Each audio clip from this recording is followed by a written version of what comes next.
말씀 위해서 기도하겠습니다. 하나님, 우리가 기록되어 우리에게 전해진 하나님의 말씀을 함께 보며 읽으며 들었습니다. 그 예전에 다니엘에게 일어났었던 일뿐만 아니라 그리고 우리에게도 주시는 하나님의 말씀으로 듣습니다. 오늘날 우리의 시대 가운데 이와 비슷한 상황이 무엇인지, 하나님은 우리에게 어떤 은혜의 메시지를 주고자 하시는지, 어떤 예수 그리스도를 통하여서 이것이 어떻게 우리에게 이루어졌는지를 우리로 깨닫게 하시고, 더욱더 하나님 말씀 안에서 위로와 생명과 지혜를 얻게 하여 주옵소서. 주 예수 그리스도의 이름으로 기도하옵나이다. 아멘.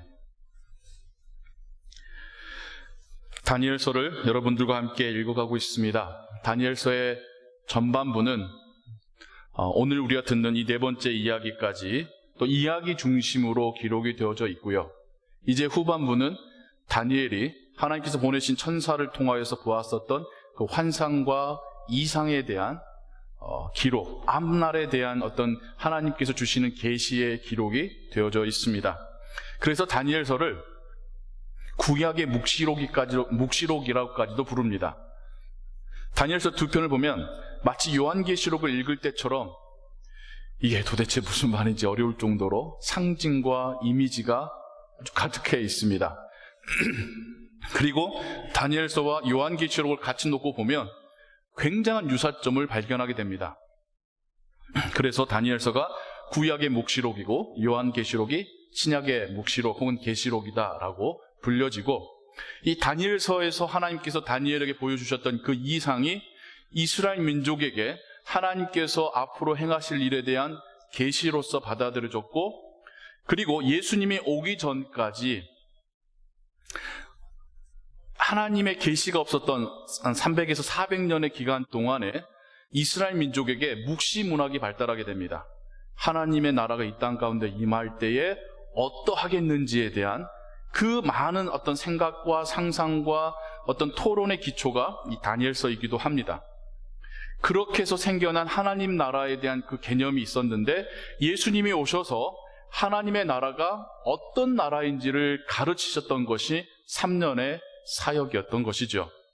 그리고 예수님의 제자 중에 요한 사도도 그가 들었었던 이야기를 더하여서 하나님께서 밤모섬에서 보여주셨던 그 이상을 가지고 구약에 이어서 신약에서 다시 한번 하나님의 나라에 대한 계시와 하나님의 그 생각과 계획을 전하게 되는 것이 요한계시록입니다. 성경 가운데 이 구약에서부터 신약까지의 이런 연결성이 있다는 것을 간략하게 설명드리고요. 그러면서 오늘은 네 번째로 다니엘에게 일어났었던 또 다른 이야기를 여러분과 함께 나누고자 합니다. 지난 시간에 들었었던 이야기 여러분 기억나십니까? 네. 근데 지난 시간의 이야기하고 오늘 이야기가 많이 유사하지 않습니까? 그래서 이야기하다 보면요, 성경 안 읽고 이야기하다 보면 세 번째 지난주 이야기하고 오늘 이야기를 막 섞어서 이야기할 때가 있곤 합니다. 그게 비슷하거든요. 전체적으로 플롯이, 흐름이 비슷하거든요. 왕이 있었고 다니엘이나 다니엘의 세 친구를 신뢰하였고, 이 사람들을 시기하는 사람들이 있어서 함정을 팠고, 그래서 함정이 넘어졌지만 그들의 믿음이 변하지 않았고, 왕들조차도 그들을 아꼈고 하나님이 그들을 위험에서 구원하셨고, 그걸 통해서 이방 나라의 왕들마저도 하나님을 찬양하게 되었더라. 이게 지난 시간에 주된 플롯이고, 오늘 우리가 또한 다시 한번 들었었던 이야기의 주된 흐름입니다. 조금 다른 게 있어요. 지난 시간은 다니엘의 세 친구들 사드락, 메삭, 아벳느고에게 일어났던 일이라고 한다면, 오늘 우리가 들은 이야기는 다니엘에 대한 이야기입니다. 그리고 지난 시간의 이야기는 바벨론의 첫 번째 왕 느부갓네살 때 일어났던 일이고, 지금 오늘 우리가 들었던 이야기는 바벨론이 느부갓네살 다음에 벨사살 왕이 나오고, 이 벨사살 왕이 우리가 알고 있는 페르시아에게 멸망합니다. 그래서 제국이 바뀌어요. 페르시아라는 제국의 초대왕 다리오 때에 다니엘에게 일어난 일입니다. 그러니까 시간적으로 수십 년이 지난 이후겠죠. 그리고 지난 시간에는 불구덩이에서도 하나님이 동행하시고 구원하신 이야기라면, 오늘은 굶주린 사자굴에 던져진 다니엘이 천사들이 그 입을 봉하여 그가 밤새 안전하였고 다시 왕 앞에 나오게 된 이야기입니다. 근데 결말이 똑같죠.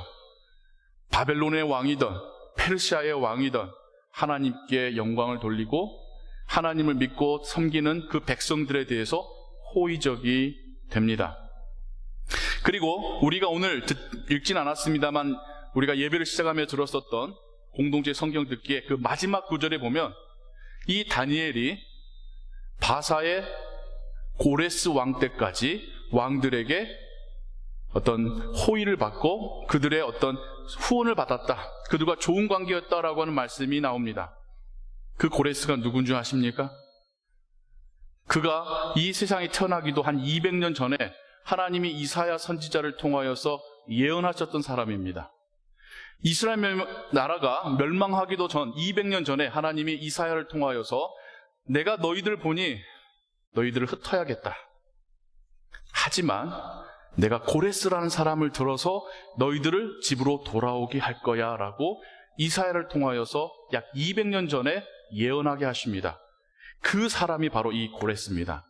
그리고 고레스 때 어떤 일이 일어나냐면 이스라엘 민족이 왕의 허락과 후원을 받아서 예루살렘으로 돌아와서 예루살렘 성전을 다시 재건하는 일이 일어나게 됩니다. 그 이야기가 이제 후에 또 역사서에 나올 느헤미야나 혹은 그 앞에 스룹바벨의 이야기가 그 당시의 이야기입니다. 그러면 역사는 이렇게 끊어진 것처럼 보이지만 실상 안으로 들어가 보면 서로 계속해서 연결되어져 있다는 것을 보게 되죠.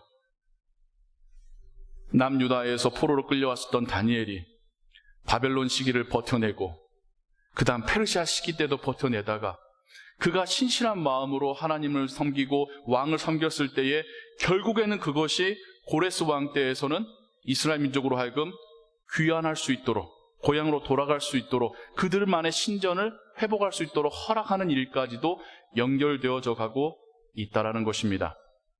하지만 지금 다니엘은 그 먼 미래를 알 수는 없죠.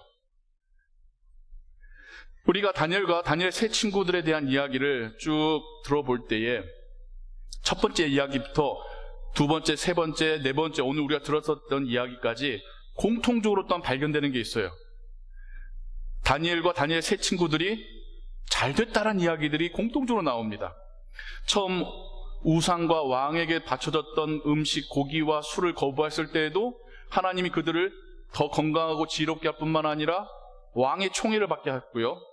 두 번째 이야기, 느부갓네살 왕이 너무나도 중요한 꿈을 꿨는데 그것에 대한 해석을 해줬을 때에도 다니엘과 다니엘 세 친구들이 높은 지위를 얻어서 그 나라를 섬기고 왕을 섬길 수 있게 되었다는 이야기가 있었고요. 지난 시간에도 세 명이 불 속에 들어갈지언정 그 믿음을 버리지 않았을 때에 왕이 하나님을 찬양할 뿐만 아니라 이 세 사람을 존귀하게 사용했었다는 이야기가 등장하지요. 오늘 우리의 이야기에서도, 오늘 들은 이야기에서도 마찬가지입니다. 그러다 보니까 우리는 다니엘과 다니엘의 그 세 친구가 참 성공 과도를 달린 사람처럼, 세상 부러울 것 없는 사람처럼 생각되어지곤 합니다. 그래서 그들이 겪었던 시련과 이 결과를 가지고 시련을 겪지만 믿음이 흔들리지 않으면 이런 복을 받는구나 라고 하는 너무나도 쉬운 수학적 공식을 또 만들어내기도 하고, 그걸 가지고 또 우리에게 보이지 않는 무언의 압력을 주거나 우리가 받기도 하지요.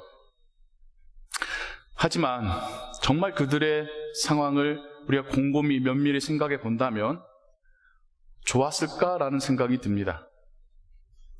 그들은 전쟁 포로로 끌려왔습니다. 그리고 그 땅에는 그들의 후원자도 없고 그들의 가족도 없고 심지어 그들 자체도 가족을 이룰 수가 없습니다. 다니엘과 다니엘의 세 친구들은 환관이었습니다. 생식 능력을 제거당한, 자신에 대해서 자신의 가문이 끝이 나는 환관이었습니다. 많은 샐러리를 받고 궁중 음식을 먹으면 뭐합니까? 그들에게는 소망이, 그들에게는 미래가 없었습니다. 미국에서 열심히 일하면서 노후를 위해서 준비하시는 분들 꿈꾸는 게 뭡니까? 내가 나이만 돼봐라, 은퇴해서 내가 여행 다니리라, 원 없이 운동하리라. 그들은 그게 없었어요. 그들은 은퇴가 없었고, 은퇴한다고 어디 여행 다닐 수 있는 것도 아니었고, 뭐 벌어들인 돈을 뭐 자기 자식에게 유산으로 나눠줄 수도 없었고, 전쟁 포로민이었기 때문에 소셜리 항상 그들은 불안전했습니다. 불안정했고요. 주변의 동료들이 얼마나 그들을 질시했는지요. 그도 그럴 것이, 같은 민족이면 모르는데 이방 민족에다가 심지어 포로민인데 이 사람들이 우리보다 더 높은 위치에서 왕의 총애를 받는 것이, 그거 보면서 배가 안 아플 사람이 있을까요? 지난주의 이야기에 이어서 오늘 이야기에서도 마찬가지입니다. 왕이, 페르시아가 바벨론을 다 정복하고 페르시아라는 제국이 이루어졌을 때에 120개로 도를 나누어서 각 주마다 우리처럼 주지사를 세우고, 그 120명의 주지사를 케어할, 인도할 3명의 미니스터, 총리를 세우는데, 왕이 심지어 그 3명 중에 다니엘을 더 높은 곳에 세우려고 할 때에 도저히 그 꼴을 못 보겠어서 이 사람들이 다니엘을 잡아 죽일 계획을 세운다라는 것이 오늘 이야기의 시작입니다. 다니엘은 바벨론 때 끌려와서 왕이 바뀌고 심지어 전쟁이 나서 제국이 바뀔 때까지 지금 살아있는 사람입니다. 그가 그 세월을 어떻게 보냈을까요? 평탄했을 리가 전혀 없습니다. 심지어 중상모략이 만연한 그 궁궐에서 살아남았다는 것은 매일 매 분초를 긴장한 채로 말조심하면서 살아왔을 것입니다. 아버지 왕에서 아들 왕으로만 바뀌어도 대대적인 내각 개편이 일어나는데 심지어 나라가 바뀌었지 않습니까? 바벨론 때에 다니엘과 다니엘의 세 친구에 대해서 알던 사람들은 이미 다 죽거나 제거됐습니다. 이제 페르시아 사람들이 세력을 잡은 그때에 그들은 다니엘과 다니엘 세 친구를 알지 못한 채 왕에게 총애받는 다니엘이 미울 뿐이었죠.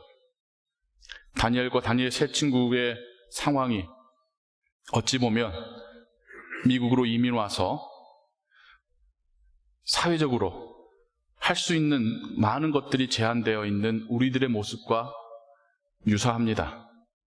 한국에서, 고국에서 좋은 학교 나오시고 또 많은 친구의 네트워크가 있어서 내가 뭐만 하려고 하면 도와줄 수 있는 친구들이 많아라고 했던 분들이 미국에 오셔가지고 내가 할 수 있는 게 별로 없다라는 걸 발견했을 때 느끼는 그 막막함이 있죠.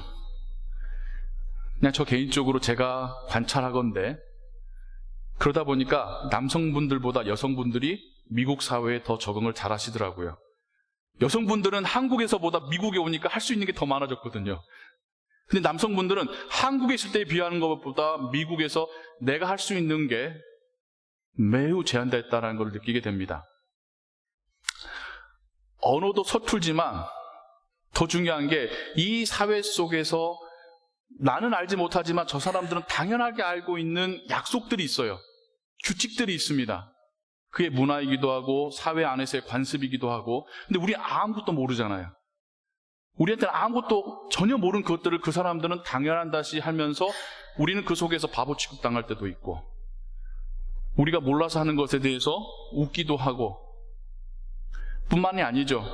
이민자의 생활 가운데 금전적으로든 건강으로든 아니면 인간관계로든 갑자기 내 앞에 길이 막혀 있는 것 같은 벽에 부딪힌 듯한 느낌을 또 가질 때도 있곤 합니다. 심지어 내 주변 사람들이 더 나를 비웃고 나에 대해서 중상모략하고 나에게 등을 돌리는 것 같은 그러한 경험을 할 때도 있습니다. 정말 내가 할 수 있는 게 아무것도 없는 것 같은, 바닥으로 내려가는 것 같은 기분을 겪을 때도 있습니다. 거기서 살아남고 있는 자들이 바로 우리입니다. 그래서 한 분 한 분 보면 약한 분이 없어요. 그 경험들을 다 견뎌내고 버텨내고 그걸 통해서 배워오셨기 때문에 한 분 한 분 보면 다들 그 속에 많은 생각들과 인생에 대한 흔들리지 않는 어떤 심정 같은 것들이 있으신 걸 또 보게 됩니다. 그런데 우리가 그냥 생긴 건 아니죠. 그런 상황들 속에서 우리도 하나님께서 다니엘과 그 세 친구들을 도우시고 살리셨듯이 하나님께서도 우리를 그 상황 가운데서 이끌어내셨던 그 경험들이 있기 때문이죠. 오늘은 여러분들과 함께 봉해진 사자의 입에 대한 이야기보다 다니엘의 이야기를 조금 더 함께 나누고 생각해 보길 원합니다. 다니엘은 자신을 중상모략하려고 만든 그 계략을 알았고 왕이 허락했고 심지어 법령으로 선포하는 것까지도 들었습니다. 성경에 보면 그래요. 그리고 그가 집에 돌아와서 한 게 뭡니까? 하던 대로 하나님께 감사하고 기도했다라고 성경이 기록하고 있습니다. 다니엘이 아무리 고관이었고 아무리 왕의 총애를 받았다 할지라도 그가 할 수 있는 일은 실상은 많이 없습니다. 그에게 무슨 자유가 있습니까?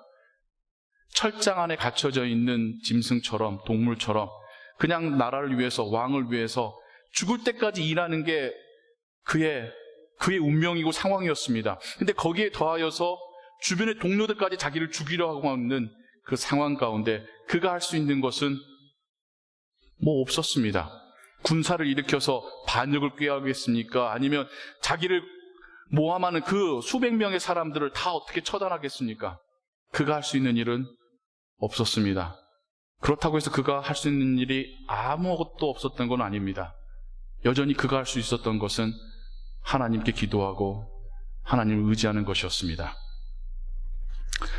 그가 아무것도 할 수 없는 그 상황 가운데 하나님을 의지하고 기도할 때에 하나님 그 기도를 들으셨고 그 마음 가운데 담대함을 주셨습니다. 우리가 예수님께로부터도 그런 모습을 보지요. 하나님의 아들이 이 땅 가운데 오셔서 그 놀라운 이적으로 하나님의 능력을 드러내시고 배고파하는 자들을 먹이시고 아픈 자들을 낫게 하시고 귀신 들려 제정신 아닌 사람들을 온전케 하셨습니다.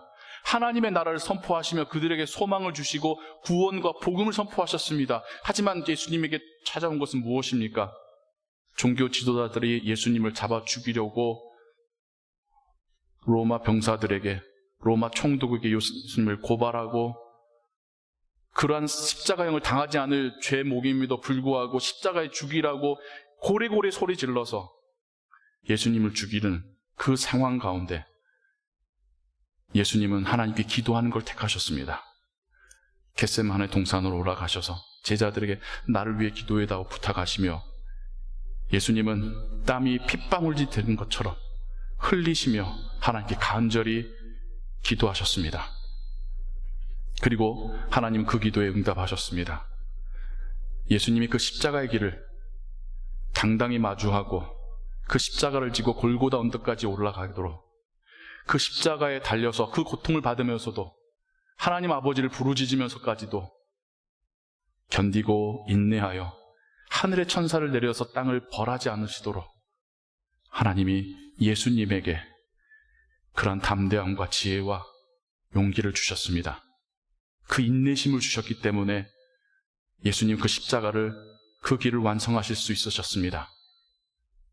그리고 우리에게도 마찬가지입니다. 우리가 살아가는 인생 중에 마치 구덩이에 빠진 것 같은, 혹은 모든 것이 막혀져 있는 막다른 길에 갇혀 있는 것 같은 그런 느낌이 있을 때가 있습니다. 아무것도 할 수 없는 것 같은 그 상황 가운데 하나님 우리에게 말씀하십니다. 기도할 수 있지 않느냐. 기도밖에 할 수 없는 그 상황, 하지만 기도라도 할 수 있다라는 것, 이것이 우리의 생각이 바뀌어야 될 부분입니다. 우리는 여전히 기도할 수 있습니다. 여전히 하나님께 의지할 수 있습니다. 여전히 하나님이 나의 삶 가운데 나타나시고 역사하실 것을 믿고 신뢰할 수 있습니다. 내가 아무것도 할 수 없는 것처럼 여겨지는 그때에 여전히 내가 할 수 있는 게 있다는 것이 성경이 오늘 우리에게 주시는 메시지입니다. 심지어 하나님의 아들마저도 그 상황 가운데 기도하셨다는 것을 성경 우리에게 말씀하고 있습니다. 성도님 여러분, 개개인의 삶에 제가 다 할 수 있는 것은 아니지만, 하지만 짐작컨대 항상 평탄하고 항상 해피하고 항상 원하는 대로 이루어지시는 분은 없을 줄로 압니다. 때로는 몸의 질병으로, 때로는 예기치 않았었던 금전적인 손해로, 때로는 사람과 인간관계 속에서의 어떤 오해와 어떤 다툼으로 마치 구덩이에 빠지는 것 같은 상황을 겪을 때가 있을 줄로 압니다. 내가 여기서 뭘 하지? 뭘 더 할 수 있지라고 여긴 그때가 바로 우리가 더 하나님 앞에 엎드려서 기도할 때임을, 하나님께 의지할 때임을 여러분 기억하시기 바랍니다. 어디서나 어느 순간에나 우리의 기도를 듣고 계신 하나님이 계시다는 것을 기억하시기 바랍니다. 그럴 때 우리에게 우는 사자와 같이 우리에게 덤벼들려고 했었던 그 사자들의 입을, 다니엘에서의 이야기와 같이 그들의 입을, 혹은 그 상황을, 그 사단의 그 위협을 사탄이 움켜쥐고 잠잠케 할 줄을 믿습니다. 그래서 우리로 다시 한번 그 시간을 지나서 하나님 나라 향하여서 용기 있게 한 걸음 한 걸음 더 내디뎌가게 하시는 하나님이 우리 모두와 함께 하실 줄을 믿습니다. 기도하겠습니다. 하나님 아버지, 간혹 우리 삶 속에 내가 할 수 있는 것이 아무것도 없는 것 같은 절망의 나락으로 떨어질 때가 있습니다. 내 계획대로 되는 것이 없고 또 내 생각과는 다르게 일이 진행될 때도 있고 예상하지 않았었던 일들이 일어날 때도 있습니다. 그러한 우리에게 여전히 기도할 수 있는 기회가 남아있다는 사실을 깨닫게 하시니 감사합니다. 하나님께 기도하는 것이 우리의 마지막 마지노선일 뿐만 아니라 우리의 가장 강력한 무기임을 깨닫습니다. 하나님이 언제 어디서나 우리의 기도를 듣고 계심을 믿음으로 고백합니다. 우리의 기도를 들으신 하나님이 또한 우리 삶 속에 나타나셔서 우리들을 향한 위협을, 그 입을 봉하시며 우리를 보호하실 줄을 믿습니다. 하나님, 그 은혜를 구하고 또 그 동일하신 하나님이 우리가 사랑하는 가족들에게, 우리의 기도 대상자들에게 동일하게 나타나시고 역사하실 줄을 믿습니다. 오직 하나님만을 찬양하며 오직 하나님만을 예배하며 어떠한 순간에도 하나님께 기도하며 나아갑니다. 우리에게 은혜 베풀어 주옵소서. 주 예수 그리스도의 이름으로 기도하옵나이다. 아멘.